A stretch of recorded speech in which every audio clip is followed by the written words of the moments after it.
internet, the web, as we know it, the kind of web things that we're all talking about, is only less than 5,000 days old. Okay? So all the things that we've seen come about, starting, say, with satellite images of the whole Earth, which we couldn't even imagine happening before, all these things rolling into our lives, just this abundance of things that are right before us, sitting in front of our laptop or our desktop, this kind of cornucopia of stuff just coming on, never ending. It's amazing. And we're not amazed. It's really amazing that all this stuff is here. Okay? It's in 5,000 days. All this stuff has come. And I know that 10 years ago, if I had told you that this was all coming, you would have said that that's impossible. That's simply, there's no economic model that would be possible. And if I told you it was all coming for free, you would say this is simply, you're dreaming, you're a Californian utopian, you're a wild-eyed optimist, and yet it's here. The other thing that we know about it was that 10 years ago, as I looked at what even Wired was talking about, we thought it was going to be TV but better. That was the model. That was what everybody was suggesting was going to be coming. And it turns out that that's not what it was. First of all, it was impossible, and it's not what it was. And so one of the things that I think we're learning, if you think about like Wikipedia, it's something that was simply impossible. It's impossible in theory, but possible in practice. And if you take all these things that are possible, I think one of the things that we're learning from this era, from this last decade, is that we have to get good at believing in the impossible, because we're unprepared for it. So I'm curious about what's going to happen in the next 5,000 days. If that's happened in the last 5,000 days, what's going to happen in the next 5,000 days? So I have kind of a simple story, and it suggests that what we want to think about is this thing that we're making, this thing that's happened in 5,000 days, that's all these computers, all these handhelds, all these cell phones, all these laptops, all the servers. Basically, what we're getting out of all these connections is we're getting one machine. That there is only one machine. And our little handhelds and devices are actually just little windows into those machines, but that we're basically constructing a single global machine. And so I began to think about that, and it turned out that this machine happens to be the most reliable machine we've ever made. It has not crashed, it's running uninterrupted. And there's almost no other machine that we've ever made that runs the number of hours, the number of days, 5,000 days without interruption. That's just unbelievable. Of course, the internet is longer than just 5,000 days. The web's only 5,000 days. So I was trying to basically make measurements. What are the dimensions of this machine? And I started off by calculating how many billions of clicks there are all around the globe on all the computers. And there's 100 billion clicks per day. And there's 55 trillion links between all the web pages of the world.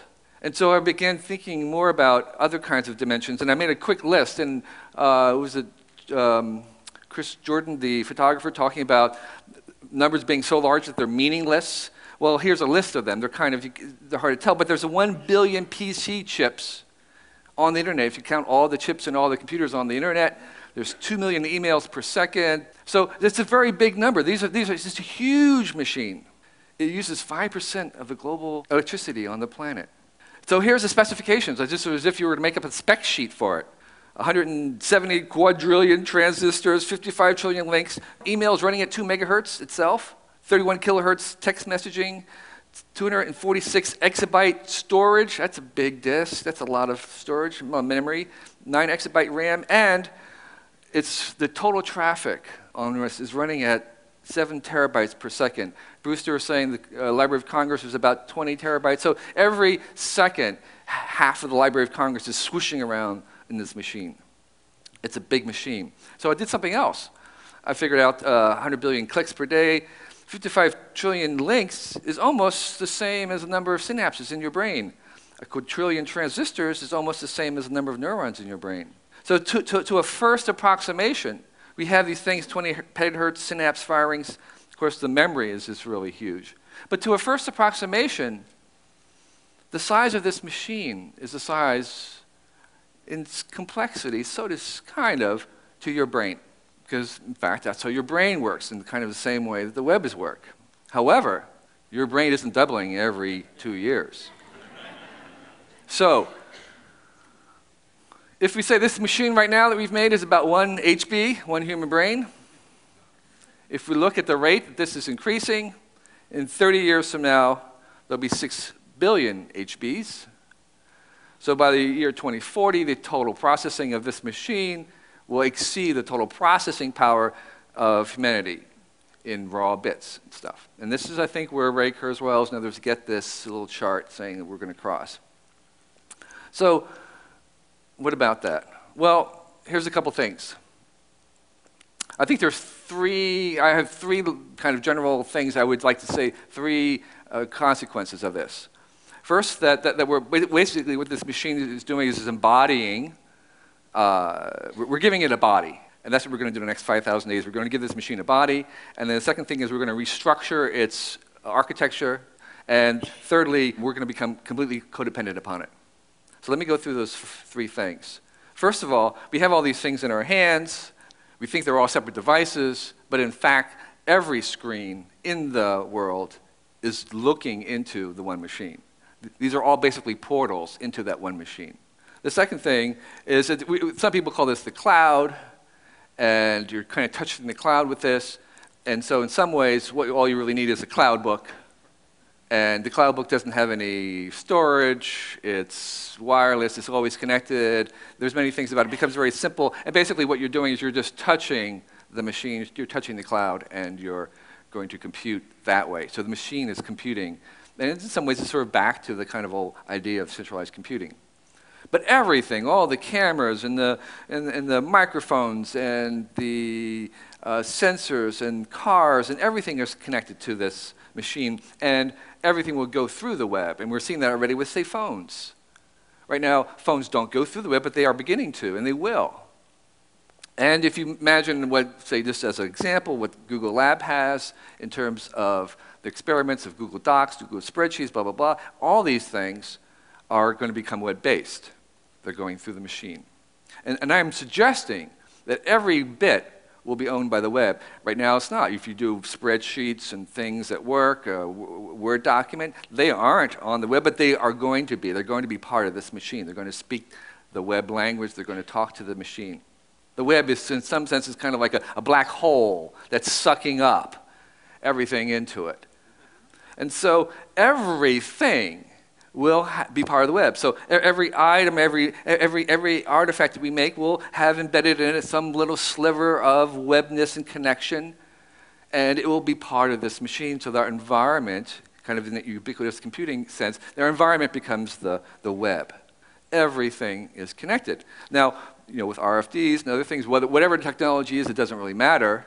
The point is that everything will have embedded in it some sense of connecting it to the machine. And so we have basically an Internet of Things.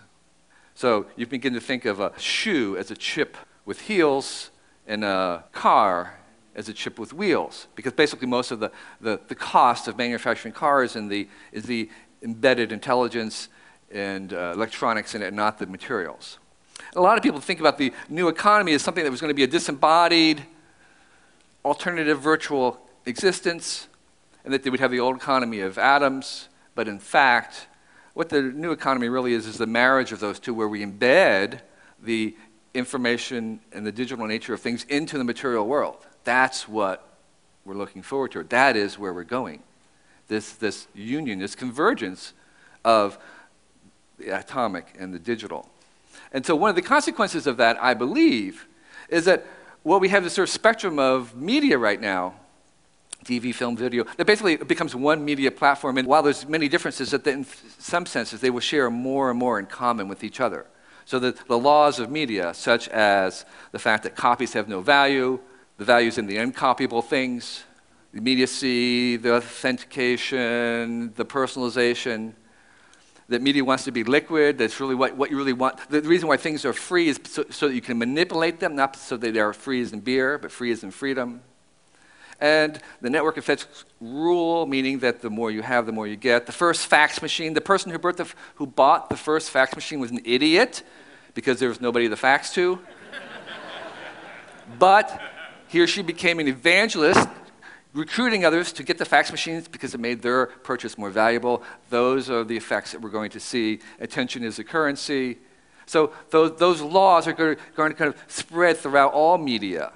And the other thing about this embodiment is that there's kind of what I call the McLuhan reversal. McLuhan was saying machines are the extensions of the human senses, and I'm saying humans are now going to be the extended senses of the machine in a certain sense. So we have a trillion eyes and ears and touches through our digital photographs and cameras, and we see that in things like Flickr, where or Photosynth, this program from Microsoft that will allow you to assemble a view of a touristy place from the thousands of tourist snapshots of it. It's, in a certain sense, the machine is seeing through the pixels of individual cameras.